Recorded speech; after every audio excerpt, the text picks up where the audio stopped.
have you heard of MK Ultra? I'm sure you have. Yeah, oh, come on, what the fuck? Yeah. So just check in, but everything that came out of that was based around mind control and things like that. And fear-based mind control was the hot ticket. And so when people talk about like the things that were declassified out of that, I was like, do you think they gave up what actually worked and they continued to do? No. Yeah, Those things yeah. are happening now. So your news cycles, obviously just the media in general, and then everything they pump out, that it is to absolutely keep us in that fight or flight state so that our nervous systems will never calm down, so that we can live normal, healthy lives. On the health portion, like I said, trauma affects you physiologically. Well, who benefits from that? Big Yeah. Pharma and the whole medical industrial complex. So they get all theirs because we're constantly sick and can't actually Chronically be. stressed to Stress death. is huge, correct, 100%. And they don't care if you die. Like death is also a whole industry for them. Profitable, yeah. Uh huh. So it just keeps us on this like literal hamster wheel. You're listening to the Art and More podcast with your hosts, Nathan and BR. Nathan is a Canadian illustrator with a couple years of military experience, and BR is a British anarchist that moved to the States. Both are passionate shooters and community builders. Together, they run the Seaburn Art page. Enjoy the show. All right, guys, welcome back to the Art and War podcast. Today we are just CBRN, and you like that? No? Yeah. Okay. Nathan has abandoned me because he has life things to figure out. But I am joined by my very good friend, Miss Buckles, formerly of the Are we formerly of the eMilitia, or is it like being a Marine where you're always part of the eMilitia? It's in our heart? Yeah, absolutely. No, always a part. Okay, I like that. But no, Miss Buckles, thank you so much for joining us. We're gonna be talking about trauma and mental health stuff and psyops and all sorts of other interesting things, I'm sure. Yeah. But a little bit of background for anyone who only knows me from the Art and War podcast. The reason I got dragged into this show in the very first place to like edit it was because Miss Buckles, myself, Guns and Guillotines, and a bunch of other Instagram meme page types back in the day used to run a show called the eMilitia podcast, which you can still find. Um, I was wondering about this before, like when I was driving home today. I was like, how much am I gonna cringe if I listen back to that stuff? Like a lot of things my opinion hasn't really changed on, and then I'm sure there's a lot of things where we'd listen back and be like, there's been some development. Yeah. Yeah. A touch of character development for sure. We've lived through some history at this point. That was like 2019 it Yeah. started, and now it's fucking 2026. So Yep. that's kind of crazy to think about. Well, But there's spicy times to discuss and heated oh and yeah, yeah. yeah, yeah. We living through the COVID times and all that craziness, the riots, etc., the summer of love. Yes. Um, yeah, no, just interesting. But anyway, Miss Buckles here is how best to explain kind of your background. You're an advocate for young, like child victims of major trauma, right? uh I'm a victim advocate, but I work with all victims of crime. Oh, okay, cool. So, and people in crisis. I do grief counseling, crisis counseling, that kind of stuff. So, most of my clients are either victims of child abuse, child sex abuse, or domestic violence. But I also work with sex assault, burglary, fires, you name Yeah, it. like I'm everybody's serious. bad day. Yeah, yeah, yeah. You're like, I think. Correct me if I'm wrong on this, but you kind of described it to me one time as like first responder, kind of Uh-huh. like uh trauma therapy, kind of like immediate, get with the victim in the immediate aftermath, and then kind of help them through that, and then pass them on to like someone for more long term care once they're out of the immediate kind of Yeah. aftermath, right? Yeah, I will help them through the criminal justice system too, like if there's any kind of form of prosecution. Yeah.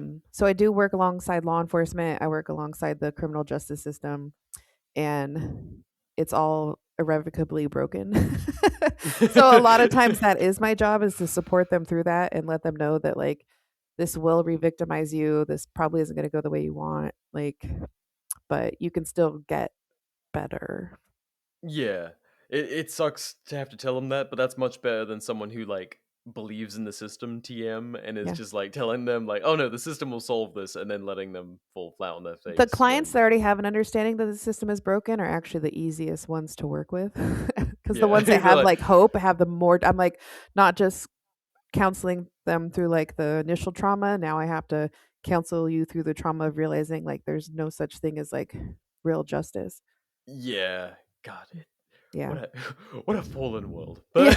But 100%.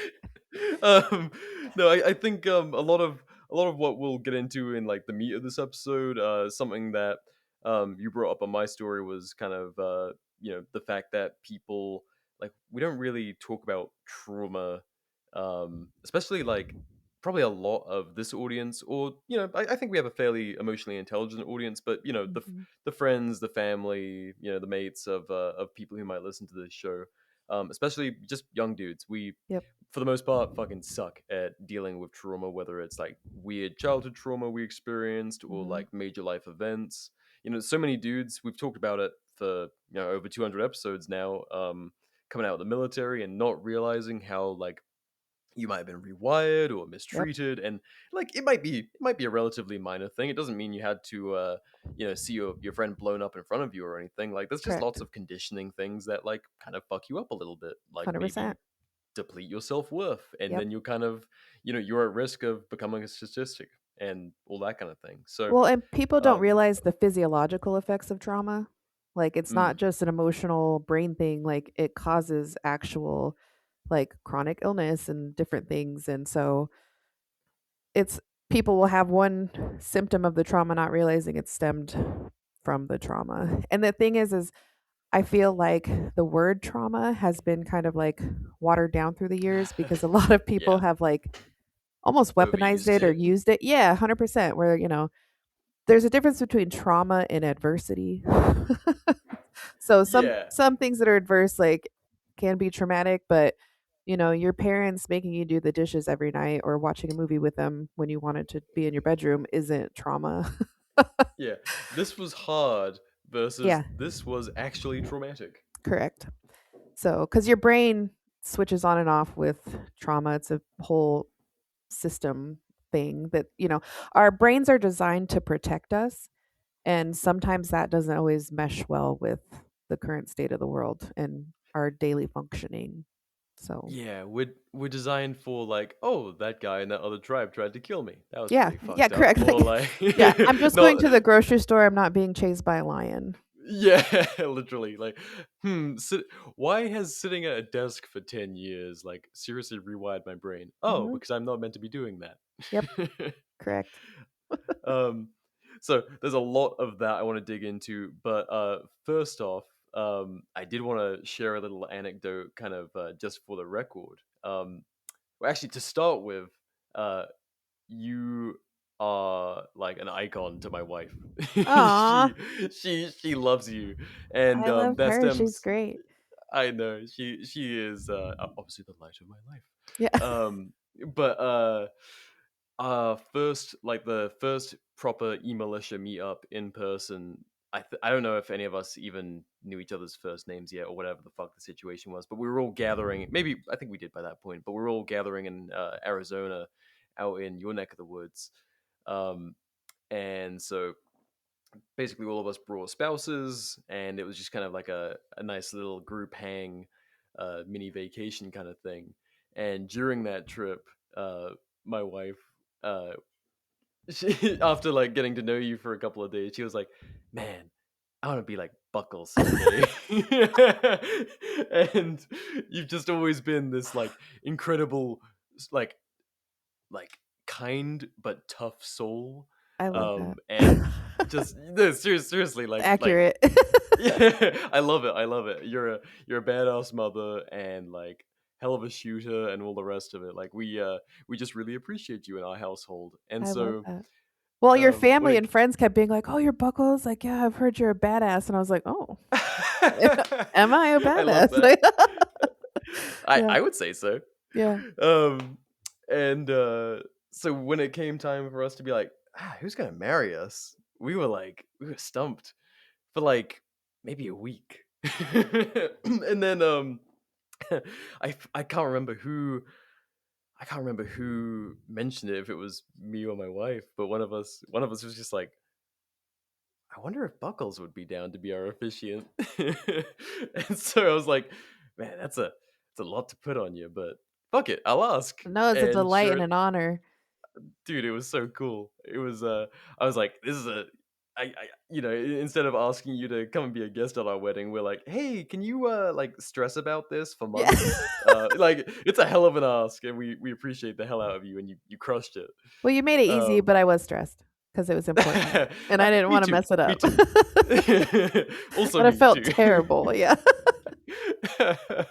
No, it was awesome, and so it was also just funny for me because like bringing people together for our wedding for our wedding was it was like podcast and all of this world Yeah. people Yeah. meeting my side of the family, meeting like friends, and then of course her family. It was just, oh, I said her name, but I'll bleep it. But the mix was so chaotic, but it worked like crazy smooth. Yeah. Well, And that's a I testament to think you too, because the people you surround yourself and your family and stuff are just great, and so they all meshed well, and it was a good I did time. not expect that. I was waiting for like the drama that was No. that couldn't be surmounted, and then Yeah. everything went crazy smooth. Like there was people like ready to break. We got married in a barn, so like the dance floor was on the second floor, and I thought they were gonna break that fucking thing. I was terrified. I was like, we are not getting our deposit back. Um, and then meanwhile, in the parking lot, people are smoking and joking with nods and assault rifles. I'm I like, love it. See, that's so on brand. That's delightful. oh, it was Yeah. it was just Well, they perfect, were and it celebrating was. 2 great people. It makes sense to me. Oh, thank Who's got time for you. negativity? 100%. And I think we all need more like positive life events. So Yeah. to everyone listening, go and get married. Yeah, right. Go and get booed up, Or at man. least go to weddings. I love weddings. So, No, dude, absolutely. Like yeah. love is really cool.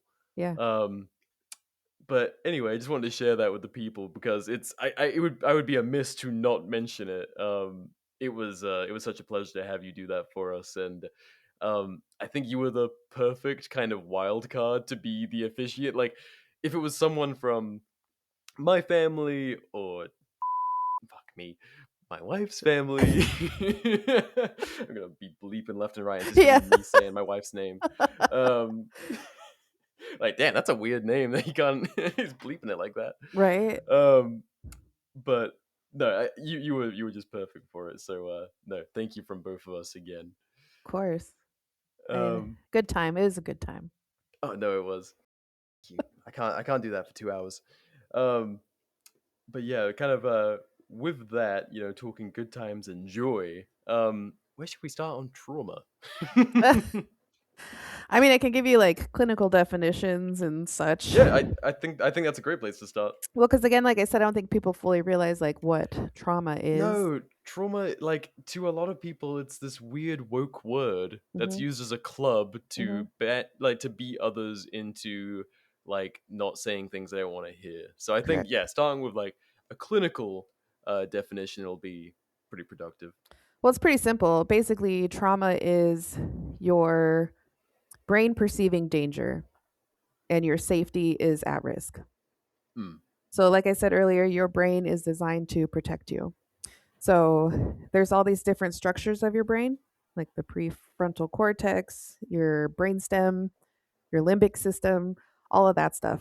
So, like a normal functioning brain, your prefrontal cortex, which is, up at the front, it's used for like your complex thinking and decision making and appropriate behavior and all that kind of stuff. Um, During and after trauma, it becomes dysfunctional. Your thought processes are dysfunctional, your decision making is inappropriate, your responses to situations are inappropriate, um, and so on. So, depending on the traumatic event, again, that is there's a spectrum. Literally every single person responds to trauma differently. So, depending on your history of trauma, your support system, even your genetics can determine how you respond to trauma. Um, So, considering like all those influencing factors, even your age at the time of trauma, and most people just think like big things like, PTSD is usually associated with like war, Yeah, being in yeah, the military, things like that. Um, but again, I work mostly with victims. And so I had one situation where um, a gal had never experienced any real trauma. Her life was pretty smooth and she had a very, forgive me, all traumatic experiences are hard, but so it was very benign situation. Like a gentleman had taken, I guess it's not a gentleman, but a dude had taken a like an upskirt picture of her yeah, yeah, and she like had found out and she did not do well. She had full flip out, and then I've had like brutal sex assaults and they're like laughing and joking and I've had full catatonic where they don't want to talk and you've had them yeah. angry. So like the whole spectrum of how they respond. But trauma can be a car accident, a natural disaster, weather, even like a death in the family, depending on how that happens. It can be abuse, it can be betrayal, it can be child abuse, it could be domestic violence. Like there's so many things, and it's not always like a big event. So we now Yeah. have a term called complex PTSD, CPTSD, um, and that's usually from childhood abuse, and it's like a slow trickle. Like over the years, the children learn that they're not safe. Their needs aren't met emotionally, physically. Every day you wake up and there's not enough food, you start to Mm. learn, and you go into survival mode. So you have the other portions of your brain, like your brain stem. That's like, I call it your lizard brain. It's all your essential functions, heart rate, breathing, sleep. It keeps you on that automatic system. But that also triggers your fight, flight, or freeze, which there's more terms to that. And I'll kind of go over that here in a little bit. And then you have your limbic system. So your limbic system is in charge of your memories and your emotions. And your amygdala, which is this weird little thing in the very center of your brain, it scans for danger and triggers your body's defense mechanisms. And only when there's a clear threat. The problem with that is your amygdala cannot always differentiate between a real and perceived danger. Mm. So in trauma, people usually get trapped in the cycle of fight or flight due to chronic exposure to abuse, neglect, or a life changing event. So that's what the PTSD is. And so you're constantly fearful that something can happen, but it affects those specific brain regions. So you also have your hippocampus. That is for memories. So it organizes memories, it helps you store and recall events in a coherent chronological way. And in trauma back, it's all messed up. So let's say, you know, let's just do like bar fight. Yeah. So you're hanging out, A you're fun drinking a one. beer, yeah, and then somebody like hits you in the back of the head. Your amygdala gets set off, fight or flight response, and then your memories and your thoughts and all that stuff stop. Your hippocampus uh, stops storing those memories properly, and everything is based around emotion. So your brain senses something disturbing. You have your hypothalamus too. I forgot about that little dude. Um, that's the part that releases hormones in your body, like your pituitary gland and that kind of stuff. During trauma, it's overactive and it pumps your body full of hormones. So your brain senses disturbing stimulus. The hypothalamus stimulates your pituitary gland. Your adrenal glands then produce all of these stress hormones like cortisol, adrenaline. Those things regulate your bodily functions. So your heart rate increases, your blood pressure increases, but your digestion slows down. Hmm. Your glucose goes up, can cause that's why. So I don't think people realize that when that happens, like people can feel it, when you have like an adrenaline dump, that cold Yeah. wash through your system. Yeah. So that starts those physiological things. If you were to have that, you know, trauma, it's always like it can last for hours, days, weeks, months, years. So if you constantly have that kind of slow trickle, it hijacks your nervous system. And It's like so, like taking too much, like doing a lot of cocaine or whatever. It like mhm, burns shit out, right? correct, 100%. And so adrenal fatigue is real, and that can have permanent damage on your system. Um, And then cortisol, of course, is not good long term. A lot of women deal with cortisol issues, um, causing like perimenopause and other fertility problems, all that kind of stuff. Now, like, I remember when I was younger, people would talk about like stress. And my little brother had an ulcer when he was like 12. Oh fuck.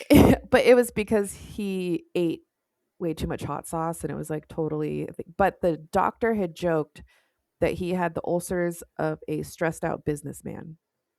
And so I always remember I associating I feel that. ulcers with stress. Yeah. Well, because it affects your digestion. It affects Yeah, yeah. your whole system. And so a lot of times now they're finding through various research and stuff that a lot of chronic illnesses, um, acute illnesses, different things are affected by traumatic experiences. I mean, a lack of sleep, we already know, can cause that, and that happens a lot of times. But the symptoms of trauma are different for every person. Some people become hypervigilant. Some people become like numb emotionally. There's just different symptoms that come about. So that's why like there's no one size fits all to a response. And like I said earlier, there's different things that can change how that, like, the number one predictor for success after a traumatic event is a strong support system. That doesn't have to be family. It could be friends. It could be a good therapist, something like that. But that if you don't have those things, the likelihood of you doing well just goes down. That like lone wolf, I can handle anything is actually pretty false. We're not really built like that. So, depending on your social support, your cultural beliefs, your coping skills that started before trauma, like that's all super important. Yeah, and I think kind of the crux of what we like a big reason I wanted to talk about this is there's probably a ton of people listening who either experience this themselves or have friends or loved ones Hmm. um that have some kind of trauma that they're dealing with, but like Hmm. a lot of us just have a mindset of like I'm just gonna thug this shit out, and it's Yeah. like okay man, like that's great. I guess a good question would be, are there any ways to kind of identify, like, if you listen to this and you have an inkling that like, oh yeah, maybe I didn't just have like a bad time once, like maybe that has had a permanent effect on me, or maybe like a thing in life, like a bad work environment or a relationship or whatever, a car crash, whatever, something that might have had a permanent impact. Is there any good way to kind of identify that you might be dealing with long lasting trauma?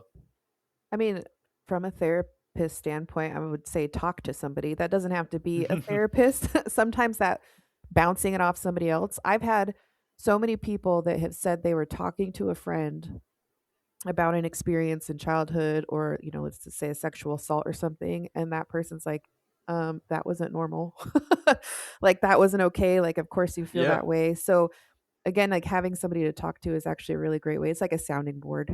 I mean, you could research all you want, but again, it's different for everybody. And as much as I'm always a fan of finding like a good counselor or a therapist, um, some people are very adverse to counseling for a variety of reasons, and I understand.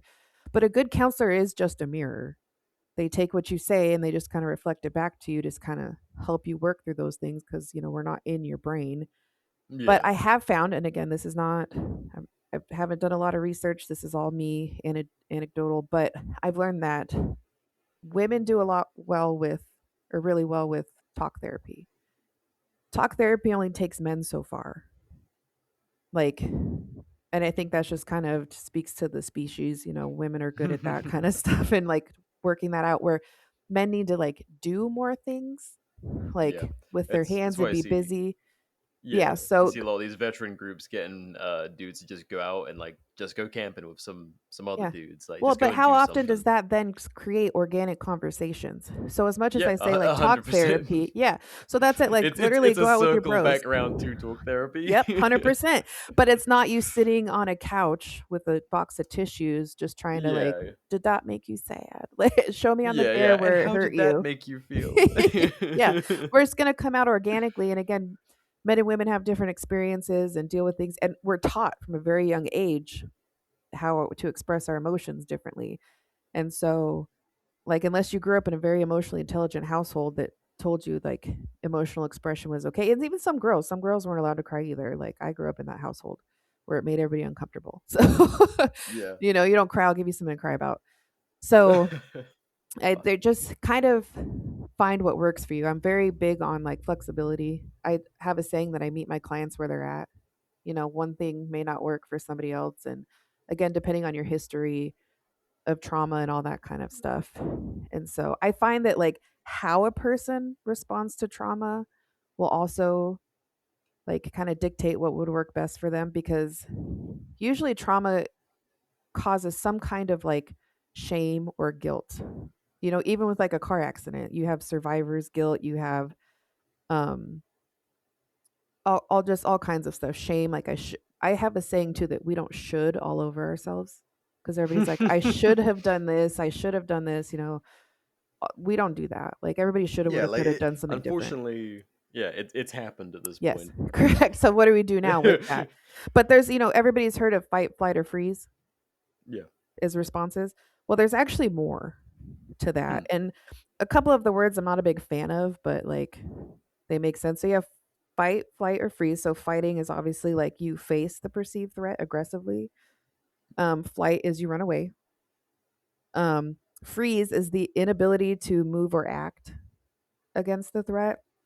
And then the two most recent ones that have come about are fawn and flop. Fawn is to please someone to avoid conflict. And Mm. we're finding that happens a lot in sexual assaults, because, you know, people are like, well, why didn't you fight him off? Or her behavior seems like she was participating. But Yeah, yeah. when fear is involved for women, I always like, because I train law enforcement and I have to train them on sexual assault investigations and stuff. And, you know, we don't do that whole like boys will be boys kind of a thing. I ask flat out in my one training, I say, have any of you, I don't actually want to know, it's rhetorical, but have any of you ever been sexually intimidated by somebody bigger than you? Like, Hmm. have you ever been sexually no? Then you don't know how she feels. You don't know what Yeah. it feels like to have somebody who you know you can't get them off you. You are afraid if you do anything, they will hurt you, like up to murdering you. So you give in. It's basically like giving in. And so that always hurts our prosecution portion of that. But still, there's a reason why. And a lot of people are taught to people please.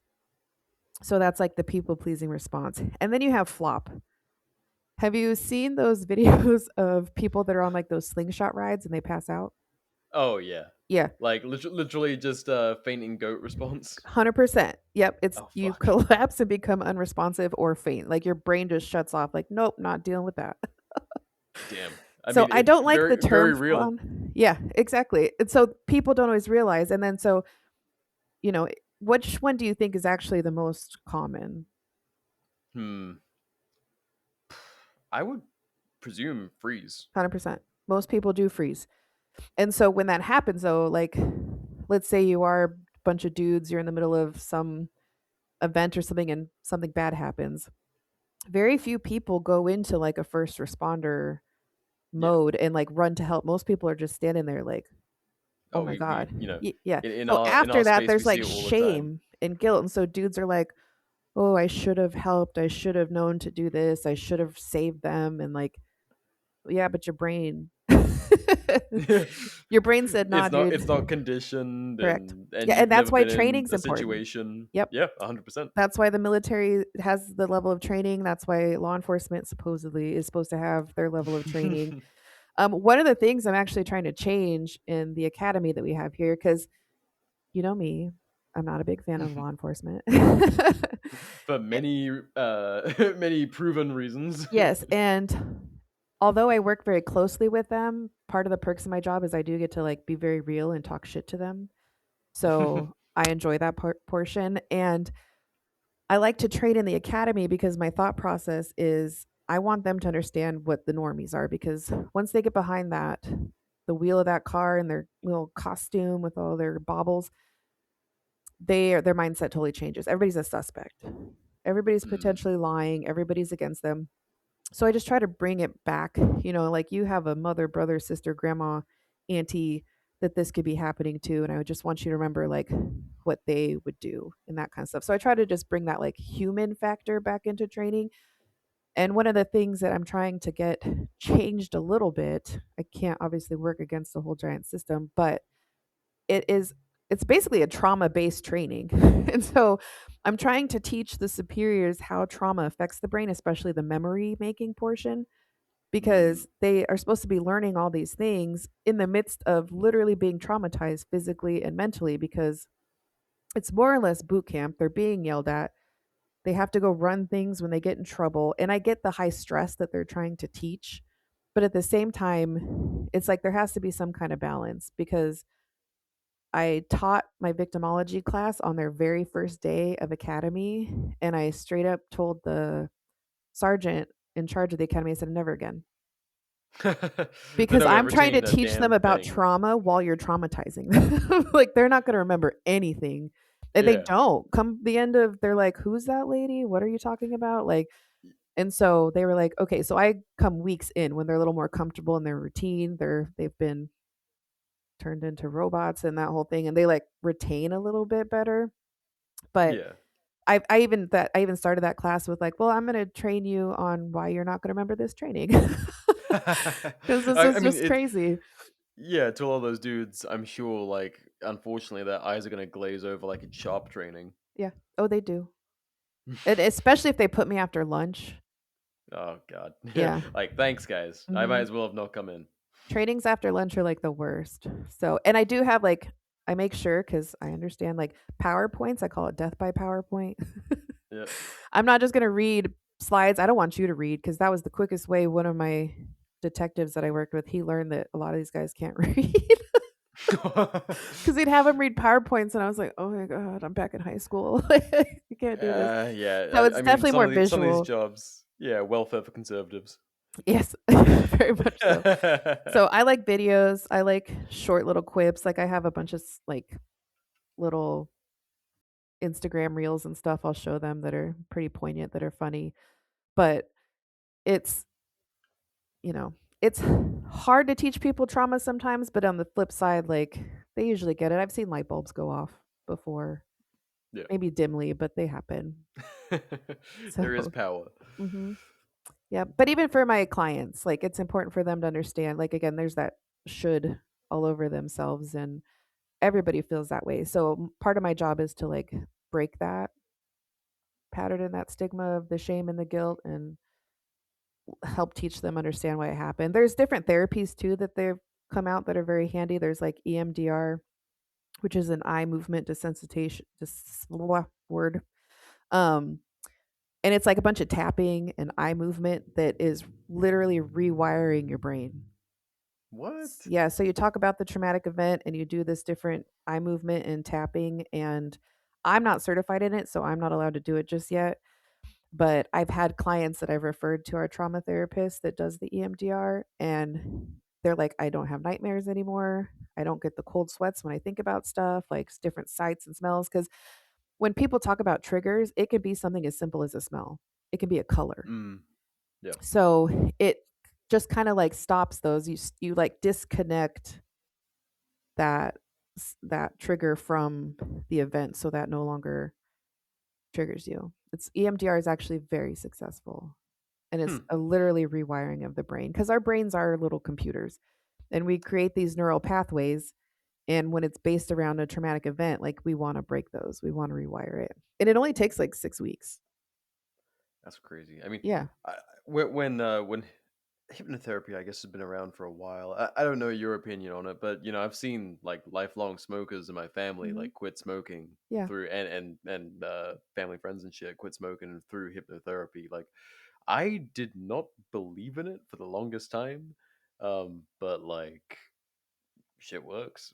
Like life changing results from that stuff. Even I don't know the science behind it or whatever, but it sounds somewhat similar to this, like power Yeah. of suggestion kind of Yeah. thing, and just Well, and basic. and a willingness, like if you're Yeah, going yeah, so yeah. far I as to want to go to, change this. yeah, that helps. That's a big portion of it. Because even like with my DV victims, I'm not victim blaming. Okay. But there are some people that you give them everything they can, and they're so used to that cycle that they're not going to. It's no different than drug use, in my opinion. There's something about the brain chemistry that happens, like they're not going to get out of that cycle until they really want to. And Yeah. unfortunately, it's usually like a literal near death experience for them to do that. And even then, I've literally had men almost kill women and they stay because that's what they know. And I think there's a weird like level of like, I don't want to say addiction, but it's like you're so wired to that response and that dance that they do that that's what you know and you're comfortable in. Kind of the devil you know versus the devil you don't. Hmm. Like Yep. leaving that situation is somehow been Hmm. rewired to be scarier than being in it. Yep. So obviously my experience is mostly with DV like that, but I can see how male or female, anybody can kind of like that. We call them self saboteurs. So feeling good isn't consistent. Feeling bad can be consistent. And so there's a lot of times that people are so used to chaos and trauma and drama and all this stuff that there's nothing going on, it's almost like boring. Mm. And so they'll self sabotage because the feeling bad and the chaos is consistent. There is this might be an interesting tangent and shut me down if I go way too off the beaten path, but I feel like this is kind of an aspect of modern corporate life. Like I've heard the kind of the phrase and uh corporate life and structure relies on manufactured chaos, which Absolutely. is fucked up because it's like, okay, a lot of those environments rely on essentially like diet trauma, Oh, like absolutely. to kind of maintain the hierarchy, because end of the day, like you're a bunch of fucking dorks like sitting Hmm. around a water cooler in an office. Like it's a very, Hmm. you're not in a blue collar environment where like, in my opinion, it is perfectly fucking valid to scream at someone if they're about to die. Yeah. Like if they're about to back themselves into a lathe and end up like one of those Chinese videos, like fair enough, scream at the dude. Like, hey Yeah. motherfucker, you're about to fucking die. Are you an Hmm. idiot? Or like you're about to run that guy over. Like what Yeah. the fuck is wrong with you? Like that I think is a perfectly healthy response in that environment. But that same kind of attitude in Or a an in a unanswered corporate email. environment. Yeah, literally Hmm. shit like that where it's like I'm gonna put the fear of God in this guy for Yeah. like a corporate mishap, Yeah. and it's a way to kind of keep people in check via a no, It's it power and feels a control. little, It's yeah, power and it feels a control. little Yeah. fucked up to compare it to domestic violence, but it Nope. is 100%. That's in yep. that vein. Yep. No, that Eh, DV and sex assault, it's like especially sex assault, it has nothing to do with sex. It's not about mm, sexual gratification or anything like that. It's literally power and control. So both sex assault and domestic violence are based on power and control for the perpetrator. So unfortunately, it is super valid to compare your middle manager corporate boss and his bullshit to trauma and domestic violence. It is a weird kind of, it's toxic. We say toxic and that can be thrown around too much, but it is a toxic yeah, yeah. environment and it can absolutely cause trauma and PTSD because you don't feel safe when it comes to like, that, what was it? Friday and it was like fucking with my money is like fucking with my emotions. I mean, it is because I like end of the day, like sure, in the moment in the office, Hmm. it's not a threat on your life, but by extension, it somewhat is, Yeah. especially like the more you have to lose, Yep. Your livelihood. like And you get stuck and then you get weirdly loyal. It's like a form of Stockholm syndrome. yeah, it's Mhm. and like obviously human beings are not meant to live like that. It's No. like, hey, did you go out and hunt or gather today? Hmm. Good. You you will live. Do you have shelter? Yep. Are you like not fucking with your tribe members? Hmm. Good. And like as long as you're not like fucking with that kind of paradigm, like really you don't have any traumas to speak of unless you get jumped by a saber tooth. Right. But like in the modern day, like there are so many little things where with these kind of fake structures, you Hmm. can have that stuff imposed on you. Yeah, Yes. this is gonna start to sound a little pinko to some people, but bear with me. All of these kind of fake systems of control, especially um, to kind of branch into a bigger aspect in terms of psyops and how they relate to trauma. COVID, Hmm. when many of us had our livelihoods threatened if we didn't want to participate in medical tyranny. It was like, okay, cool. In that case, you can go hungry. Yep. You can not be able to pay, for your shelter. Like you Mhm. won't have enough tokens to put a roof over your loved one's head or yours. Like fantastic, cool. That is like a in the mind of the caveman that we all are at heart, like that is interrupting the ability to provide, the ability to have stability, and the ability to live, all from like corporate shit Yep. and life stuff. I Native don't want to social get too off. credits. Yeah. I don't want to go too off into the beaten path, but like Oh no, that's I right on the feel path. like That's okay, actually, cool. you know me, I love conspiracy. Oh yeah, And no, psyops are right there. And I will tell you, they figured out how humans ticked a long time ago. 100%. I And they mean, figured out how to control humans a long time ago. And fear is the number one. So fear based mind control is basically how our society has been run since prior to 9/11. But 9/11 was like the biggest like fear based. So, yeah. do you remember like well, maybe not, but we had like You're gonna be like, yeah, I was just slightly too young. well, not even that. I don't even know if like did you live here then? Uh we had like color coded like terror levels. Like Oh, today's a I'm yellow. familiar. Yeah, I'm Yeah. And familiar so it's with that like every stuff. I day haven't like lived under that. they're I was younger, but like the boomers are checking the news and like, oh, it's a What yellow color threat is it day. today? Yeah. And so we have been on that as collectively as a society, like fight or flight for decades now. Oh, I mean, Cold War, like Yep. Yep. duck and cover and all of that. Like, you Yep. might get vaporized unless you have all of this stuff memorized, I and even like the remember Russians that could they attack at had any that like point. hide under the desk. And I remember being a little kid and we had like a drill. And I was like, I don't see how being under the desk is going to help us in any Dude, way, I'm just shape, gonna or die form. under the table. Uh What the huh. fuck? Yeah. I will meld with the table. Yeah. So we like social engineering, all the psyops, like it's absolutely to keep us in a fear based mindset. And so that's why I think, um, like with current psyops and stuff, we always talk about like the Hegelian dialectic and the divide and conquer. They want Yeah, us afraid of each other. So we fight each other and then we're not looking at who's actually we need to be not even afraid of, but like upset with. Like we need to be mad yeah, at yeah, a bunch of other people. And have you heard of MK Ultra? I'm sure you have. yeah. Oh, come on! What the fuck? Yeah. So just check in, but everything that came out of that was based around mind control and things like that. And fear-based mind control was the hot ticket.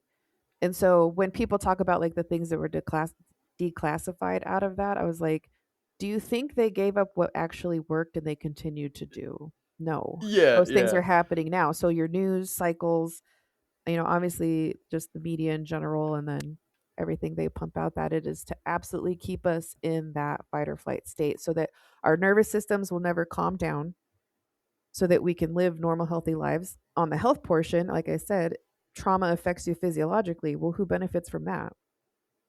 Big yeah. Pharma and the whole medical industrial complex. So they get all theirs because we're constantly sick and can't actually Chronically be. stressed to Stress death. is huge, correct, 100%. And they don't care if you die. Like death is also a whole industry for them. Profitable, yeah. Uh huh. So it just keeps us on this like literal hamster wheel. And that's why when people start to get super, I think that would be the difference between like our previous podcasts and like discussions that I'm having Mm. now is that we were not so much like fear based, but like angrier and like Yeah, no, mad at the system and 100%. all this kind of stuff. Where now it's like, well, how do you take care of your community? What is your family life like? Focus on that, pour the positive and the good into that, and that'll start to help lower your nervous system. And then you won't react to the things they pump out. Be skeptical of anything mainstream and like don't let fear, like there's that saying like fear is the mind killer. No, literally, like it will kill you. And you're very easily Genuinely. controlled when you're afraid, as we saw through Yeah. COVID and that kind of stuff. And so if you can't be fear based, and like a lot of times, I won't get preachy, but I do have some like religious slash spiritual beliefs on that. And, you know, not being afraid, not worrying about what's going to happen the next day is actually super liberating. And so that's one of my biggest recommendations is to focus on your little group. Like, because even my own mom, she can be very um, political and she gets very angry, like viscerally angry about things.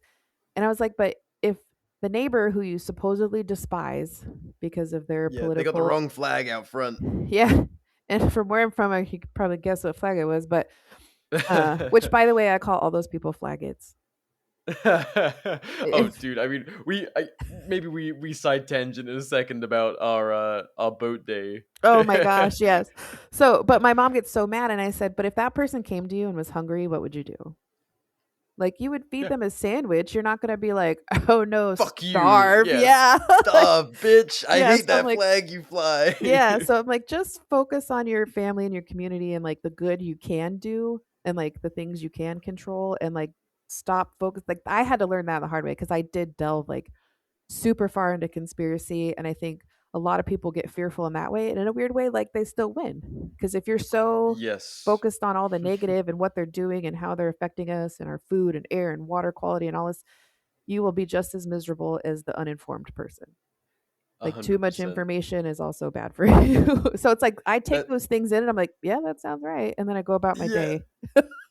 That is I starting with like how we used to be. Like if someone hears the start of this episode and they're like, "Oh, I'm gonna go check out the eMilitia," like if you never heard of it, like yeah, dude, we were some pissed off anarchists, and guess Yep, what? I'm still a pissed off anarchist, yep, but I have learned to deal with it in a far healthier way. Because before, it is that like complete horseshoe theory in terms of reaction. You go from like being completely uninformed and yep, just being like, you are exactly where this system of control and chronic fear and all the rest of it wants you to be, and yeah, then you horseshoe all the way back around to being like so pissed off and like so plugged in. And hey, did you see this? Do you see what they're fucking doing? I mhm, can't fucking like just, and you're doing basically the same fucking thing. You are mhm, probably even worse off. I mean, yeah, we have our fair share of anger rambles and outrage and all that stuff, mhm, and I don't disagree with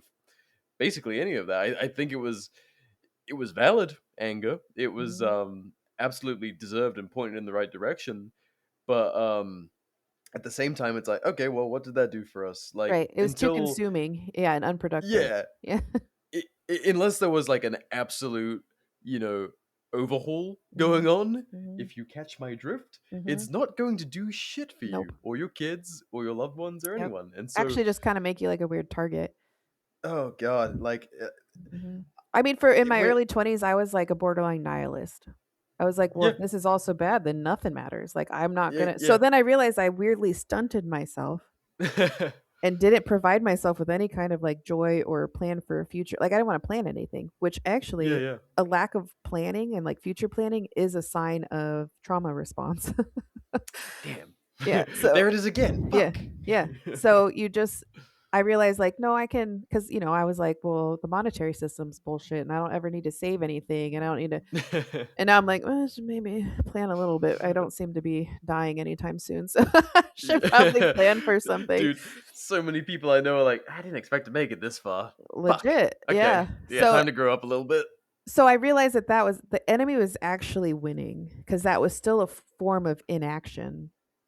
And Yeah. so I finally learned that like pouring the love and the positivity into my family and my community is actually a big middle finger. Like, I'm not gonna let you affect my day because it's all about power and control, and you're not gonna have the power over me mentally, emotionally, physically. And so, Yeah, the hippies were mostly right. They just needed to like not do as many psychedelics and have some guns, and they would have been pretty fucking on point, which yeah, is why they got hijacked. yes, Like yes, literally loving your neighbor hmm, is actually pretty fucking lethal. yeah, We've seen it time and time again when like the general U.S. populace, whether it was like even the very early like anti-police brutality like BLM era, like I'm talking like the first maybe month or so of that, Americans, like working class Americans, were like, yeah, it's a pretty fucked up situation actually, and then it yeah, turned into this weird other thing. But I mean, same thing with COVID when people were starting to get sick of all of that shit, yep, and then things like this Luigi Mangione thing where it's like a lot of working class people are like, yeah, I kind of don't give a fuck about that guy. Yeah. Every single time there's one of these little flashpoints, there has to be some new division, because every time people start to align and go like, yeah, I really don't hold any hate in my heart for you. Like, Hmm. it's a waste of energy, and I'm kind of just killing myself when I, wish death on you. Like, Yep. guess what? Time for another psyop. Yeah. Divide and conquer. They're like, oh, they like each other again. Damn it. Stir it up, spin the table, spin the Yep. table. And I do believe that, go a little far into the cuckoo, that they have like a list. They're like, that meme from like Austin Powers when they're like, bring in the blah, like this didn't work. So we have to go down this list of things and like, oh, we got to try that. We got to do that. We got to do that. Like it's Oh, scripted. tell them UFOs are actually real. Yeah. Like, fuck it. You Let's try knew that everybody next. was jacked up when everybody was like, okay. Yeah, No yeah. mass Seriously, panic. Yeah. I love that meme where it's like the UFO coming down and landing, and it's like, aren't you guys surprised? And they're like, I've got a lot going on Yeah, I right got a lot now. of shit going on, bro. This is like actually the least surprising thing that could have Yeah, happened. can you beam me up with you? Like this is Yeah. yeah, 100%. So Oh. it's a fatigue. I got system fatigue over here. Yeah, Mhm. it's effective, and it's kind of why, in some ways, I have become a worse social media person. Mhm. Because it's like, oh, I don't. A lot of podcasts rely on being constantly engaged, and guys, did you see the latest thing? And like, Yep. we kind of do to just kind of like dunk on the news and like kind of just, you know, oh, do you hear about this thing? They fucking kidnapped the president of Venezuela. That's kind of crazy. Yeah. But like, it's, if you like live and die by headlines and like the current thing, like you kind of see it, not to get like too into the topical shit, but you kind of see it with people like Tim Pool, where they just go fucking insane, and you're Uh-huh. like, you're like, dude, you have nuked yourself. Yeah. Well, I call them triple P's. You're a perfectly programmed person. You are doing Yeah, exactly what the system wants if you're focused on headlines. Because if you didn't have access to that, how would your life be? Pretty a smooth, I'm hundred sure. percent. Yeah, we Yeah, all have issues, but like you wouldn't have this like overarching existential crisis happening all the time. yes. You It's know, it's the worst thing. yeah. Like people my wife works with, like with love, they care about the world, and the more liberal types are like, Hmm. oh man, you see what's going on with X or Y, and like, man, it's so awful. And it's like, sure, like pay attention to your community, like don't get sideswiped by world events. But at the same time, like if you just live in those headlines, like Yeah, that, 90% of the time, fuck, 99% of the time, have fuck all to do with your actual life. correct. Like, it's such a miserable Yep. existence. Yeah, like how is that actually going to affect your day to day, your ability to eat? Like, Yeah, so like many sure. moons ago, when I was a little baby anarchist, my dad, because he was in the military, and one of the things he told me is that you have a better headbutting the system's never going to work for you. That you have a better chance by fucking it from the inside. He was like, he was like, keep your head down. Make your money so you can live the life you want. Yeah, He was like, the louder you are, you become a target. And so I it's was still kind of true. like, yeah, but I need to teach people. And so one of the reasons I too kind of slid back from social media and I make far less memes besides not drinking so much is that I realized that even through like education and my job, some people don't want to change. They're Yeah. very comfortable in their paradigm and they don't want to learn. And especially for like older people like my mom and stuff like that, they have a hard time realizing that the system that they've operated in their whole life has lied to them. That every single thing that they think is the way it is actually a lie and is designed to cause them harm. So It's a people don't want to do horrible that. thing to realize later in life. Mhm. It's actually a defense mechanism. It's one of the things we've learned through domestic violence is that if a victim actually truly understood the level of danger that they were in, it would cause like a psychic break. Like they would literally go insane. So they have Mm, to kind of lie to themselves or downplay just how bad it that is. wasn't that bad. So yeah, or oh, it happens all the time, or that's Fuck. like so they don't have to fully confront that some people just aren't built for it, aren't ready for it. So one of the things I've learned the last few years is like to have a little bit of grace for people and to not just try to like ring the doomsday bell because they're not going to Yeah. hear it. They're just going to brush you off as whatever, and they like their little paradigm where red and blue is real and your vote actually counts. And my mom doesn't like it when I make jokes about like, yeah, if you fill in that circle harder, just push the pen down harder, it's going to make a difference. Damn, we should have voted harder. Next Yep. time. Yep. Next Next time we will. time. Next And time. things will really change in the Hmm. next most important election of our lifetimes. Hmm. I mean, she's even part of a group where they like go to a local park and hold up signs. And I No. was like, how's that work for you guys? You literally get like spit on Crochet and or things do thrown at you. anything. Like, that's not even a good protest. Like, you're I sitting in a don't lawn know. chair. Depends on what you're into. Yeah, They right. spit on me today. It was a great It was day. a great dude in my mouth. Yeah. So, and I was just like, oh my gosh, mom, like, honestly, writing a letter to your senator would actually do more than holding a sign in a town that loves the opposite. So, Yeah. which is speaking of like, that's why I call there are so many flags on the backs of trucks on how like it's you've got it's always the American flag, the Arizona flag, and then some form of pro Trump. Like it's always like this is MAGA country. And My obligatory sign of loyalty. yeah, which is, I mean, again, it's like poisonous creatures. Like they're always bright and like kind of let you know beforehand, or I should say venomous creatures that like not to mess with them. So on both sides, I like when a car, usually a Subaru, is like covered in all kinds of stickers and political things, and then the house that's got the 10 different flags. I mean, they literally adhere them to their trucks. The amount of trucks in this town that have flags flying off the back of them with all of their political things and even profanity, This like the is amount of my profanity team. that's out. I was just like, oh, these poor kids. Like, Genuinely like, fuck Joe Biden, fuck oh, Trump. I'm like, what a awful world to raise kids in. yeah. That's why I had to ask my mom. I was like, why do you have so much hate for someone you'll never meet? Yeah. Like, Like, you'll they're never all shake his hand. pedophiles. Like, quit putting the energy into it. Correct. Like, I was like, for me, we don't do idol worship.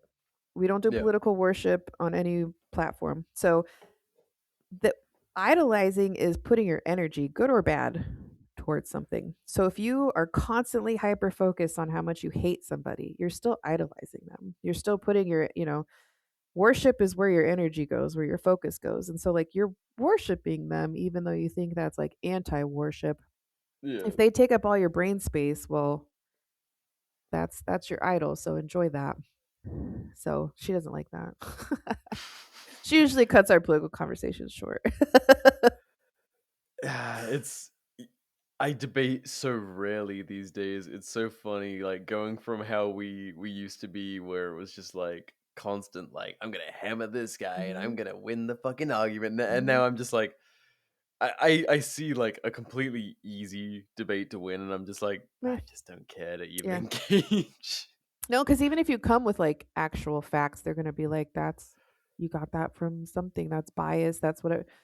You're right. So, Or I they'll just come back to you like you can say something that is completely objectively true, and they'll be like, I don't believe that, and you're like, okay, yep, fuck, I guess that's that then, dude. yeah, and that's your prerogative. So enjoy. Yeah, it's not really worth it anymore. We're just at a time where people truly believe what they want to believe, and again, even in my work, like I was talking about my DV victims, we I've been offered to like go into offender treatment, and it's a form of selling your soul because I can make so much money in offender treatment.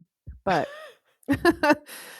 one of the things I've learned is they're not going to change their behaviors, especially like when Mm, you have like malignant narcissists and stuff like that. They are not going to change their behaviors. The only two things that I've ever seen people make life changes like that are near death and Jesus. And sometimes those go hand in hand. And so, unless that person is like really going to have some eye opening experience, like they're never going to change. The amount of talk therapy, the amount of workshops, it's just not going to happen. And that's for everybody. That's not just like the malignant narcissist, but like even these people online, like they are so set in their belief system and whether they're right or wrong, like you're not going to change that until something like truly affects them and they have like a fear to change. I have a stupid question. What Uh, is a malignant narcissist? I know what a okay. narcissist is in general, but like this sounds like a more clinical term for Yeah. like what. Again, this isn't like actual clinical. This is more malignant narcissist is a term, but I have learned that narcissism is a spectrum. You Mm. have you have narcissists on one end of the spectrum that literally only care about themselves so much that they don't even think about you to do bad things to you. Like they're so Mm. self-centered that they don't even think about you to like want to harm you. Where malignant narcissists feed off of hurting people. A malignant narcissist, I mean, Mm. you have like serial killers, politicians, you have all these abusers. Like, those are people who actually derive like enjoyment from harming you. So, and there's everybody in Hmm. between. So, I've met all of them. I am sure. Yeah. Yeah. I've sat in It's court with some, or I shouldn't say with, but like near some pretty intense people. I've literally seen evil. So some of the stories you get, and they're male or female. That most narcissists like they get like a, that's been very prevalent in like the domestic violence world and like talking like most true domestic violence abusers have some like narcissistic traits. They may not be full blown like clinical narcissists, but they absolutely have narcissistic traits. But women are also narcissists. The mm. difference is the how they present is different. Like a male narcissist is going to he himself is enough. Like he'll use people to get what he wants, but he can feed his own ego. Where female narcissists usually become mothers because they have like a constant supply with their children and Mm. they use other people to feed their ego. So like that's the difference. Most women are covert and a lot of male narcissists are overt, but you can have both in either one. That's not just like a hard line. You know, but that's the general rule. So like when you hear about like super toxic mothers, like they're usually a narcissistic mother. And it's not uncommon. No, unfortunately. And that's what a so it's so funny everybody can cut their dad off for being a dick, but like a mom who has literally abused you emotionally, physically your whole life is like, but that's your mom. Yeah. And you're like, but I was her child. And you're still gonna say that was okay. So as I think it's can be a little bit more grievous when it comes from women because we're supposed to be like the nurturers. Yeah, And and so when a mom is there's so just much more room for forgiveness. uh-huh. Yep. And I've had talk about arguments. I've had arguments with people when it comes to like male and female pedophiles. And Mm. I've Oh always god, I said that hate this female fucking pedophiles are subject. worse because Mm. children are like instinctually go to women for that safety and that nurturing. And then here you are being a predator. Like, I think it's worse. Not Fuck. saying punishment should be any different, like wood chipper for all, but I do think I'm they an are equal worse. opportunist. Yeah, 100%. But it's just weirdly like worse to me. Oh, dude, I fucking hate that conversation every time it comes up when you see like high school fucking teacher or middle Mhm. school Mhm. teacher has sex with like 14-year-old boy, whatever the fuck it Yep. is, and you see like it's so fucking egregious, Mhm. especially on Facebook with all the boomers. Where was she when I was in school? It's like Yep. so that's a pedophile. Yep. Like, But then when I talk to these male victims and they're like, I was ashamed, I was scared, this is going to affect all my future relationships. Like oh yeah. like 1 in 10 is like, no, it's great. Like I wanted it. But that's like, I think he was conditioned to think that way or he was already over sexualized because of previous traumas. And Mm, so, but no, most, because it's a power dynamic, it's power and yeah. control. It's not even about sexual gratification. And we've actually had to fight our local media, like newspaper and stuff, to post about those ones. They're like, "Oh, well, it's a no, fuck that. She's a predator. Plaster that shit all over. Everybody needs to know." Oh, they wanted to withhold like Yeah, female sexual predators. What fucking 100%. cunts? Yeah, and I'm like, no, no, absolutely not. Everyone Hmm. gets shamed. Correct. I mean, I prefer death, but the system is broken, as we know. So And they are not going to magically become better. no. So until then, that's why like people are like, "Oh, I don't know how you do your job." Well, I'm needed. the Yeah. the world's not going to get less evil and the system's not going to magically fix itself, so people are going to continue to be victimized and traumatized, and I'm going to be here to like help them through that. So that's something we kind of touched on it a little bit earlier, but in terms of like talking to people and such, but like I feel kind of an unspoken issue in society right now, and probably heavily amongst our kind of constituent. The prepper, the people that said no to the vaccine, all that shit. Mhm. Like there was years of stigma and doubt and isolation and or attempted isolation and all that kind of thing. And I think that like societal trauma Mhm. might be probably higher than it's ever been. And Absolutely.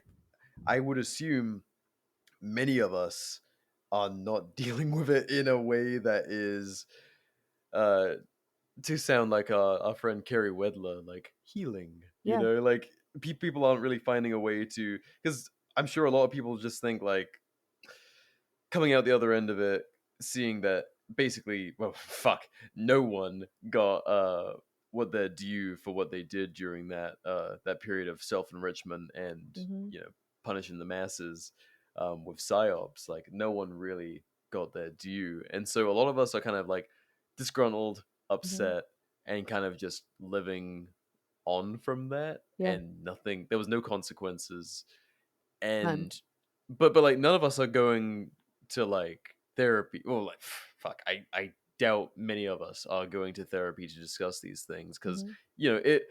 it happened to so many people. It's like, okay, well, I'm not going to go to therapy because like I was isolated and I told the system to go and fuck itself. But speaking for myself, like I definitely know that I was forced out of a job because of you know uh, places being closed down, and like it was completely artificial. Mhm. But there was for me, it happened right after I moved in with my wife, my girlfriend at the time. We moved in together, and so like I had a killer job. I just got to the States, and I'd met her and things were going great, and I was fucking like raging with like young dude confidence. Like things were going great, and then all the COVID shit happened, and like it fucking rocked me. Like there was so much self-doubt, and like Mhm. gee, we all were pretty convicted in like kind of how we felt about things, but Yeah. there's always gonna be the self-doubt. Like am I doing the right thing? Like Mhm.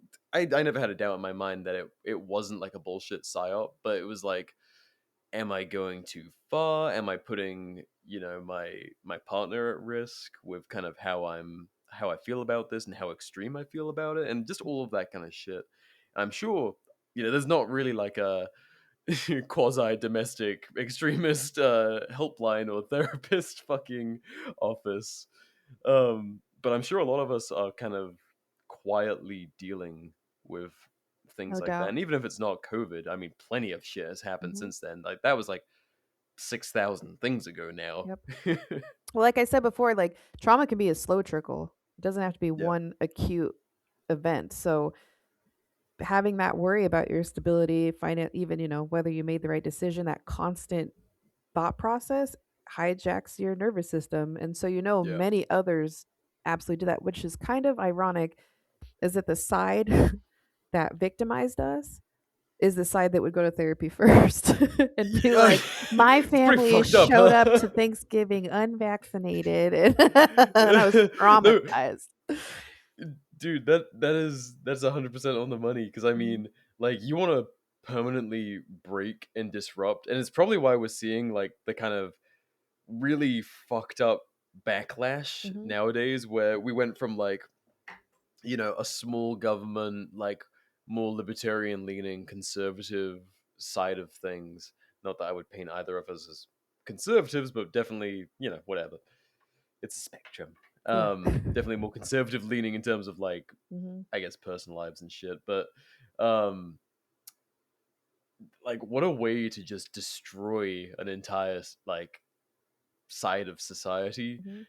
And now we have this like very broken response where it's like, now I'm holding the hammer and I get to smash people, Yep. and like we're not healing. No. We're And I not think getting too, better. because of that weaponization of things like therapy by the other side, it created a Yeah, stigma that like, we've talked about it for a century now with war and that like seeking, and it's one of the hardest things to deal with law enforcement. is there's a stigma around mental health and Yep. like trying to get that help, like you're weak or you're broken. And that's part of what I'm trying to do. Like when I do my trainings for law enforcement and I work with some of the, because I've got male clients too, they're not all female, is to try and break that stigma to let them know, like, you really didn't have a say in how you were going to Yep. handle this. Because again, your brain is trying to protect you. And so there's things that are literally out of your control. And so some of my biggest advice to people who like don't want to do traditional therapy and stuff is kind of what we talked about before, especially for dudes, is like get your homies together. It could just be like one good homie. And it doesn't even mean to have like a bitch fest. You don't even have to talk about what's upsetting you. It's almost like having some kind of outlet or relief valve outside of like kind of get yourself out of your head. No, you do have somebody safe you can talk to or go do bro shit with or whatever you want to do. And because, like I had said previously, too, the biggest predictor of success after trauma is a strong support system. Mm. So, you also need to listen to that support system. So, again, going back to law enforcement, but this also works really well with the military and anybody else, your people know you the best. Yep. So, if the people in your lives are starting to tell you that you're acting differently, you should listen to them because we get so in our own minds and we're like, we're okay, I'm okay, I can handle this, I can. But then you're lashing out, you're not sleeping. Your spouse probably hears you tossing and turning or hears your nightmares. Like there's all these different things that they see that you may not fully realize, and you need to listen to them. And that's when you need to like seek that out because like men's mental health is very taboo, and we have like a suicide epidemic and all this kind of stuff. And if you did have a support system, guaranteed somewhere along the line somebody was like, "Hey bro, like you're kind of not seeming yourself," because like I said before with your like amygdala and stuff, how you react to stuff changes. Your prefrontal cortex is absolutely altered. And so you have irrational reactions to things. So something that may not have bothered you will bother you. And it'll come out in different ways. Like you're not going to get mad at the thing that you think you should be mad at. You're going to be like, whatever, not a big deal. You're going to get mad because you dropped the jar of pickles and now you're Yep. screaming and yelling at everybody in the house. You almost kicked the dog. Like there's all these things and your wife's like, you're not okay. And you're like, I'm fine. And she's like, you're not fine. So it's like, And then that's it's one an of my big, argument. correct. And so that's one of my biggest recommendations is to, if you have a good solid support system that you trust before, listen to them if they tell you that you're out of sorts and then seek whatever help that can. I do recommend some men start with talk therapy. And then once you hit a limit on that, because men are very um like fix focus, like solution focus, like once you kind of suss out what's going on, then get that out however you need to. Like most emotions are energy.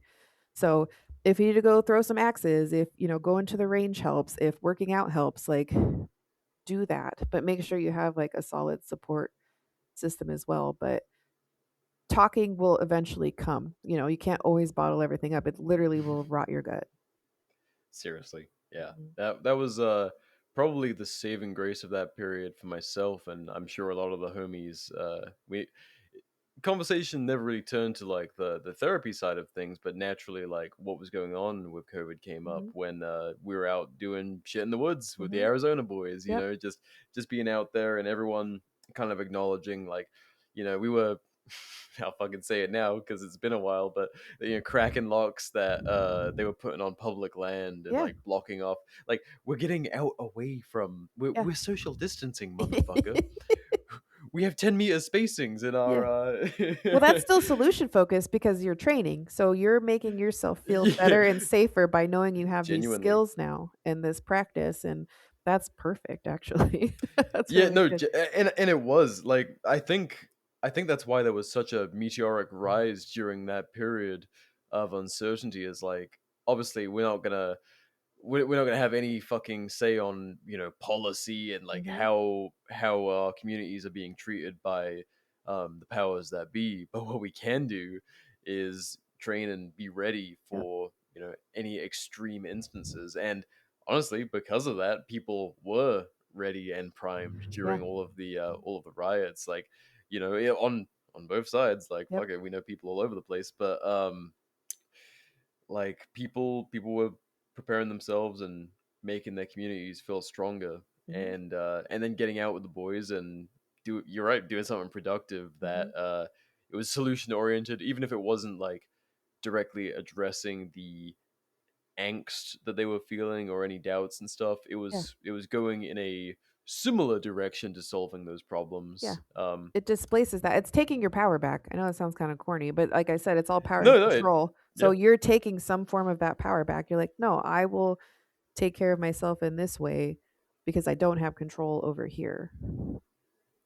yeah. I think people that don't have that capability, especially with how brazen, I'm gonna go into my anarchist spiel now accidentally, but with how brazen governments have been recently, I Hmm. think that's why Europeans are so fucking depressed. Like they've Hmm. seen how violent things can get, like Yep. both in the US and in their own countries with Ukraine and all that shit. Like violence is very real to the Western world now in a way that it really wasn't when we were just fighting a forever war in the desert Hmm. for most of our childhoods and younger adult lives. And now, like violence is just a thing that exists in our society more than ever. And it's like for so many people, they have no way. It's even in the states, like people who don't, you know, they don't access this kind of side of American culture and Hmm. life, who aren't engaged with it. Like they have no way to reclaim that power. They Yeah. are still outsourcing their responsibility and relying on other people for their safety. And so when they feel powerless, there's like no solution that's gonna fix it. Yeah.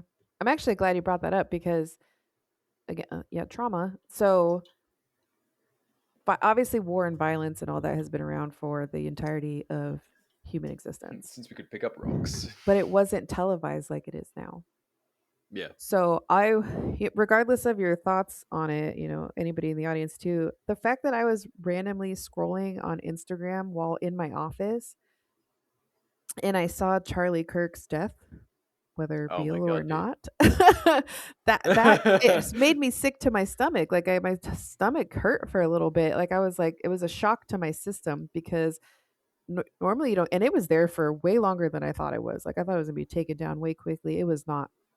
Oh, And dude, you so got to see it from multiple angles, slow correct. mo, And so even like edited. what's going on right now in like Minnesota and stuff, regardless of how you feel about it, but seeing people, I don't care what your beliefs are, they were killed like by somebody else's hands, and seeing that level of violence just casually on your television or your phone is traumatic because they did studies decades ago where they showed like even simulated murders, like super gory shows and all that kind of movies. Your brain doesn't know the difference. Your brain perceives it as Mm. violence, as violence, as violence. And now we know it's real, or whatever. And it's like, like you saw it, you witnessed it, you watched it. And so that's trauma right there. And we are not built to handle that level. Like, again, we train first responders to walk up to blood and gore and suicides and all that kind of stuff, first responders and like paramedics. But the everyday person, they're going to think they're just going to see cat videos and then here's a man bleeding out. Like, we're not used to that. So that collective trauma too is like huge on every side. Like, we aren't ready for that, but here we are. You're going to get it. Yeah, Mhm. it's kind of what you were touching on earlier about how this like chronic constant anxiety, Mhm. it's only profitable. There's Correct. like no Oh, yeah. downside to Yeah. exposing the masses to it. Mhm. Like they don't give a fuck if the population is healthy, Yeah. like No. or feels safe. Like there's of course all of this window dressing about making people feel safer and like, Mhm. oh, we're gonna take actions to make this and that, but like there's no money in No. that. Like why fucking bother? Right, and not any outside of profit too, just agenda driven. So we know, like combat veterans know, but the reason why like VA is so bad and no former military person with PTSD or they're never going to actually get proper services. They Yeah. never, because the government and the military know that if we actually like had these people be healthy, happy, whole, that they're going to give the government and the military the middle finger every time. They do now, but they're also in survival mode and just trying to get through their daily lives, that they're never going to like organize or be a part of something like super big because they can't, because they keep them sick. And so same thing with us. Like a sick and scared and anxious population isn't going to help. And even if you're medicated, you're medicated. So I don't care if you're medicated with Xanax or weed. Like you are going to be medicated. Yep. And I think really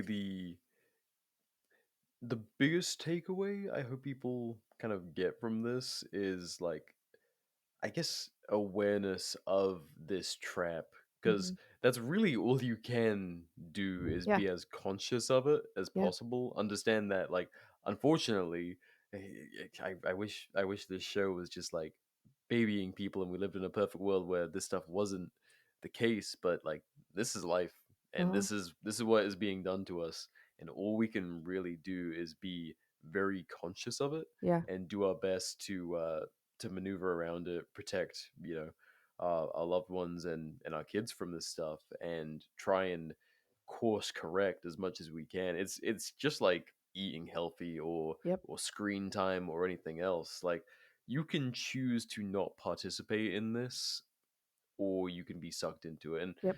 it's pretty fucking impossible these days to just like ditch all of your devices. Right. Um, and just be like completely unplugged and live in the woods. Like, it's a beautiful thought. You can get pretty far down the line. You can be very disciplined, but yeah, No, most we had a guy, he babe. was called River Dave, and he lived on the river for decades. And then BLM was like, "Get out of here, hobo!" And that poor No, man, like, so he did it for a minute, but now no. So even then, like, your damn hobo government's Dave. gonna be like, yeah, BLM gonna be all up in your business. I like to say that you need to be informed, not involved. Yeah, So like learn how to take it in, but not have that emotional. I mean, I can't say never have an emotional reaction, but like react and then we filter that into your life however you need to move along. Don't be like passion's good, but sometimes it's unhealthy in certain directions. So get passionate about your health. Get passionate about making sourdough. Get passionate about like doing your training in the woods or creating like a community in like-minded people. Because sometimes echo chambers are dangerous. Like when I say like your group of people, like it's not always good to, as we know online, to just sit there and get in that echo chamber and just be told what you want to hear. Like no, that's not always you're healthy. Like, right. You're absolutely correct. yeah, hearing dissenting Have no opinions is doubts. good, but because that's critical thinking, we've lost that skill very much so. So you want to take all sides in and then filter it in with what is right for you. But you do need to create communities, conscious communities of people that it does like you could go to the gym and have a great group of homies that you're going to the gym with, and you may all politically differ in your opinions, but you agree that being strong and healthy is what's up. So like that kind of stuff. Yeah, hmm and that But is yeah, you got to beautiful. take care of you and yours, and not so because nobody else is. We always say nobody's coming to save you. That's very poignant and very much so appropriate now in these days. Yeah, I feel like people are only getting more and more like, I mean, from every angle, people only have more and more pressure on them, more and more hmm stress. hmm Unfortunately, it's not trending for the better. So all No. you can kind of do is filter hmm and make the best decisions possible in hmm terms of like lifestyle, who you surround yourself with, Yep. um, who you invest in terms of like, who you work for, and who you associate with, and all that kind of thing. Yep. Um, And counseling, if you do times, need it, it's yeah. not fake and gay, okay? It Base can be honestly, beneficial, but I think people forget that if you don't like your counselor, you can go find another one. Like yeah, you if you don't vibe or you don't like you can absolutely find somebody who fits for you, as well as like there's a difference between counselors slash therapists and psychologists. Like you don't have to get diagnosed with anything to go talk to somebody about what's yeah, going on in your life. And a good counselor is just a mirror that has like they're going to ask you more questions than they tell you anything. yeah. So, I'll say this as a fellow military brat. Like, I had some nothing crazy. Not like, my family super tight. It's like one of the only military families I know of that didn't end up with divorced parents, which is like unheard of. Yeah. Like we're good, but still, like, even with like a happy home life, like my dad deploying for Yeah. long periods Mhm. when I was little, like did have an impact. That was like Yep. trauma. Yep. You know, my Hey, dad's my sick, dad and, spent and the first 2 years of my life, he was in Korea. fuck yeah, yeah, Yeah. So I didn't even know my and dad for the first 2 years of my life.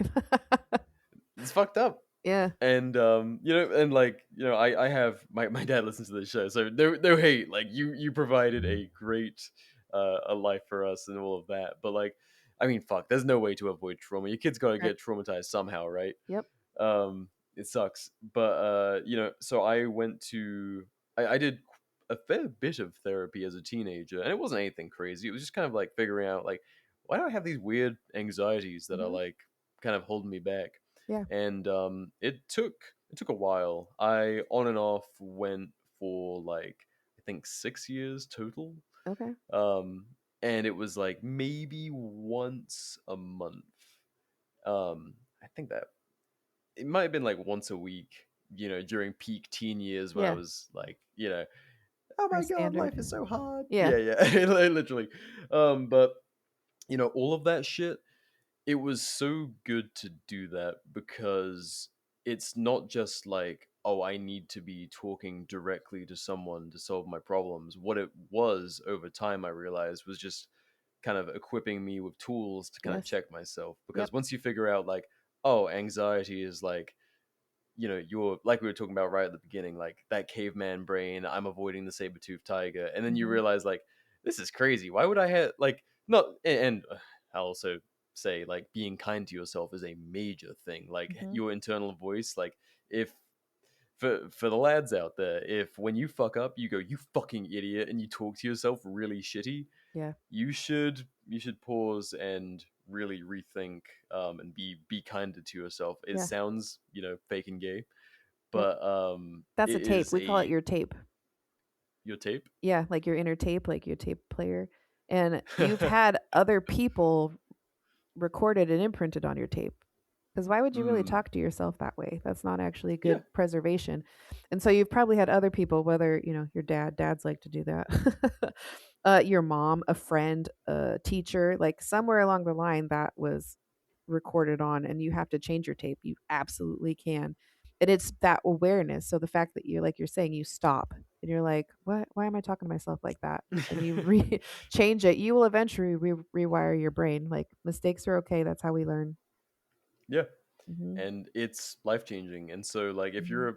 you're someone who has like maybe talked to like a therapist before and been like, no, no, no, this isn't for me, or Mhm. like, um or if you have like a bad internal monologue that's kind of like self-sabotaging and all that kind of thing, I'm sure a lot of young men do. Consider it. Like, a therapist doesn't have to be like a lifelong like thing that you do. It can be literally just, think of it like a class. Like, Mhm. you're attending a class to learn tools to deal with your brain better. You're gonna have this brain for the rest of your life. And if you let it be mush and self-destructive and chronically anxious or depressed or whatever it might be, you are gonna die sooner. You're gonna have a worse life. You're gonna have bad Ulcers. interactions with your loved ones. Your Yeah. ulcers. You're gonna have fucking ulcers. Um, Addictions, all that kind of thing. Like, Mhm. it is a very vital organ. Mhm. Um, and literally, like, what I've always told people is like treating it like learning tools. I can't really say much that's better than that, Yeah, because that's a great way to once put I'd it. gone once I'd gone to therapy long enough, once I first got to the States, I was pretty anxious about the whole move there, moving countries and moving away from all of my loved ones and friends and shit. I was like, I should probably just have like a very light, and the job hunt and everything. I was like, I should have like maybe once a month, just for the first little bit while I'm here, like have a therapy session, just to kind of like, affirm life decisions and shit like Mhm. that. And because I have a history of going to therapy, I was like, yeah, just check in and see how I'm doing, because it had been years since I'd gone. And I I uh I got this therapist in Phoenix, and I started going to her thing. And like the first couple of times, I was like, okay, cool. It's the first few sessions, but I was just getting like not the best vibes, and Mhm. she felt like she was just kind of like nodding Yeah. and like platitudes. And after a while, I was like, this bitch is fucking Yeah. useless. I That's was, I valid. Some re- are very surface. That's why I say, like, change it up. Be like, she's not for yeah, yeah. me. Mhm. I I realized I was like, everything she's saying is like not as useful as the tools I've learned from years of like I had one therapist before that, and she was great, super patient, and like and very educational on learning tools, not just like, hey, make sure you keep on coming, it's this much an hour, Mhm. um and once I realized, like, oh, it's not the therapist, it's just like your internal tools. And Mhm. this is all shit. I mean, fuck, there are so many great self help books out there, like audiobooks, all sorts of things where you can, YouTube University, you can learn these tools. They're just tools. Absolutely. Yes. Yeah, If you need coping to talk to skills, that's what we someone, it's call great. them. Yeah. Yeah. Mhm. 100%. That's huge. I didn't even know that. I'm glad you did Really? that. Yeah. I guess it just doesn't come up. You don't really talk. No one's like sitting down, and especially Yeah, and you don't dudes need like to sitting like down wear and it like a just, badge of honor. Like I've been to oh therapy. fuck Like no, that's not even it. Like you'd no, be no, surprised fuck because no. sometimes, a lot of times with my clients, it's just like, wow, that situation was really fucked up. They're like, yeah, and I'm like, yeah, people would react really badly to that. Like everything you're doing is Yeah, super normal, and I'm gonna help you not react like that anymore. And they're like, okay, sweet.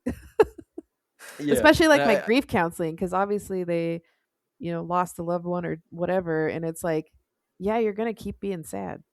And that's okay. And they're yeah, like, that's that okay. that that is Yeah. very human and healthy. Yeah. Yeah, There's never just like oh, I feel better. Like if you did, I would be questioning if you're a sociopath or not. yeah, be like, oh, bitch, you need to Yeah. be sadder than you are. Yeah. Being human is kind of painful and complicated. And sometimes it's nice to just hear from somebody else that, like, dang, that was fucked up.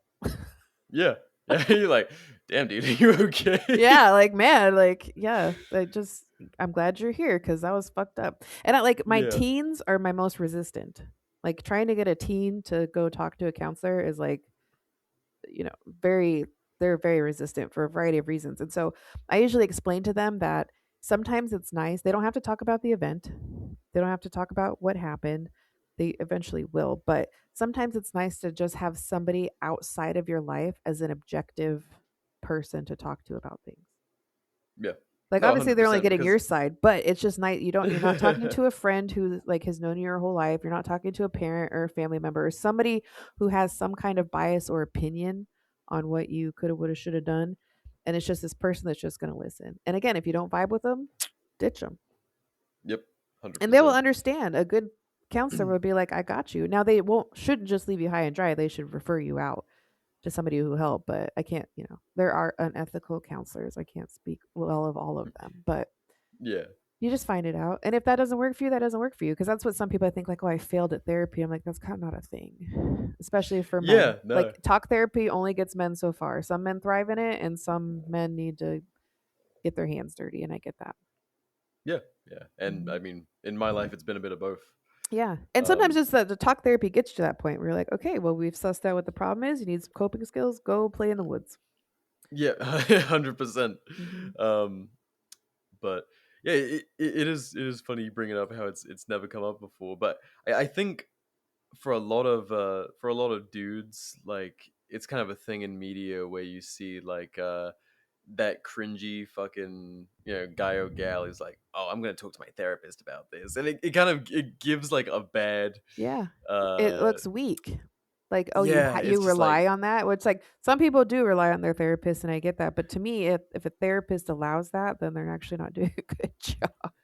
yeah. It's like I had somebody that was like, "Oh, I've been with my therapist for like 15 years," and I was like, "Oh my Oh my god, Jesus they're doing a Christ. bad job. Like they're taking all your Yeah. money.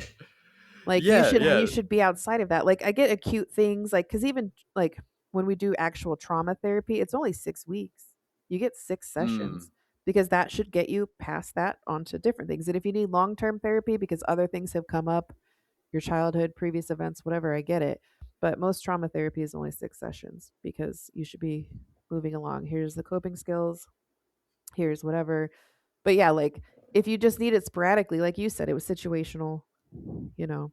That's what a lot of people are learning. Like they got diagnosis of like depression, and then come to find out they were just living in a shitty situation. And once they got out Yeah. of that situation, they're like, "Oh, I feel better." You're like, "Yeah, because it wasn't you.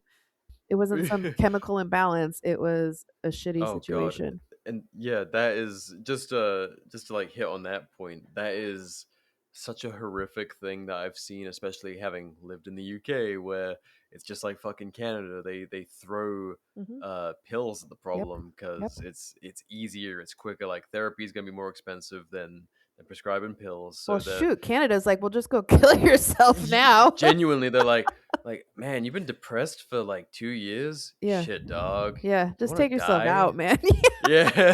This is the Fuck, best, man. easiest. Yeah. No, To no, be no, no, to no. be depressed for that Hmm. long, I would just kill myself, Yeah. dude. Well, that's why you could just rewire your brain. Like there are some forms of chemical imbalances, but a majority of Yeah, people do not absolutely. have them. And now they're finding that those No. pills don't even help what they say they help. Dude, it's I there is a time and a place for Hmm. those, And I but feel like like it you should be said, short term. yeah, You yeah, shouldn't be on they them for years and years and years, especially starting so young. So especially like teens, like you find out some poor teenager was diagnosed with like bipolar, just depression and all this kind of stuff, and has been on an SSRI, and they're now 30.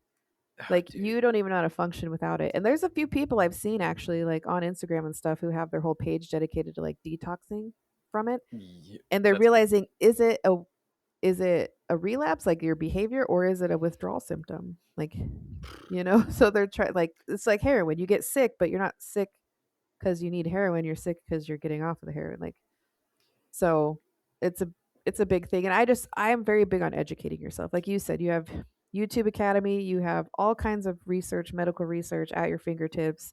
Use your critical thinking, research it for yourself. And even like looking for a counselor, research it. Most licensed, not most, all licensed therapists should have like a board depending on the state, and you can look up if they've had any adverse actions, if they've had any complaints, Mm, if they have good standing. I mean, there's whole websites dedicated to like literally reviewing a counselor and stuff like that. And now mind you, you can kind of get away with a counselor who isn't licensed because that person just can't bill insurance. You could pay them cash and they're mm. like a glorified life coach. And I'm not saying those people are bad either, because fuck insurance, but uh like if all you just do your research. If you want to research yourself, if they offer you a pill, research the crap out of it. If Yeah. they give you a diagnosis, research the crap out of it. Like take that power back, that control of your information, and not just rely on some white coat or some whatever to tell you. It's your body, your brain. Yeah. Hmm. SSRIs scare the shit out of me. As they So should. I think people, that's yeah, something we people should be look careful into with that. when everybody talks about mass shootings. And I was like, I would like their medication list, please. Yeah. Because that's also some Instead of MK Ultra shit right there. yeah, Hmm. instead of vaccinated question mark, it's SSRIs Yeah. question mark.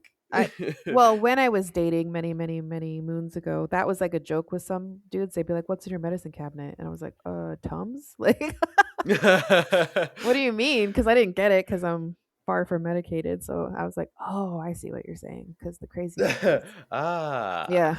No, I'm nope, crazy this is organically. organic. Yeah. Yes. Sorry, you get all natural, cuckoo. uh, Yep. fuck. Yep. Um, well, that's a nice wholesome note.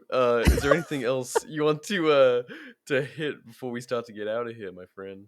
I mean, not really. Just everybody's I cannot talk at the end of this. Susceptible to trauma. There's no Yep, real, you know, just thugging it out. yeah. And some people can, but that's usually because you've dealt with some form before and you've already learned some coping skills, whether on your own or not. And it's not always one big event. It can be a trickle, and it's your nervous system hijacked, and you can't always fix that yourself. And so there's no shame in seeking help at all. That is beautiful. And now what I'm about to say is a little fucked up. Because that was great. What we usually ask for is dad advice because we have a male leaning guest rotation, I guess. But can we get some mom advice, Miss Buckles? In terms of what? Like, like So, from a mom so no, no, no. perspective? So like it. No. So it's all like our gotcha at the end of every episode. And what you were just saying was like great mom advice. But like what we always do is the last thing, like as if the audience are your children gazing up into your eyes, waiting for some kind of advice. It could be serious or dumb or whatever you like. My phrase from before is "Don't should all over yourself." Don't should Yeah, all over yourself. yeah. We all coulda, woulda, shoulda done something different, and we all make mistakes. And to just, it's already happened. Move forward. Hell yeah. Yeah, That is and always hug your applicable. homies. Yes. Yeah. Killer. Well, Miss Buckles, really appreciate you coming on. Really appreciate you marrying me and my wife. Yeah. Hey, I'm ordained now. If anybody else wants it. Yeah, dude, that was so funny. When people were massing at my house before the wedding, somehow it came up because we were talking about it. I was talking about it with Guns and Guillotines, and he's like, Buckles got ordained. Mhm. I'm like, yeah, man. He's like, shit, I'm ordained.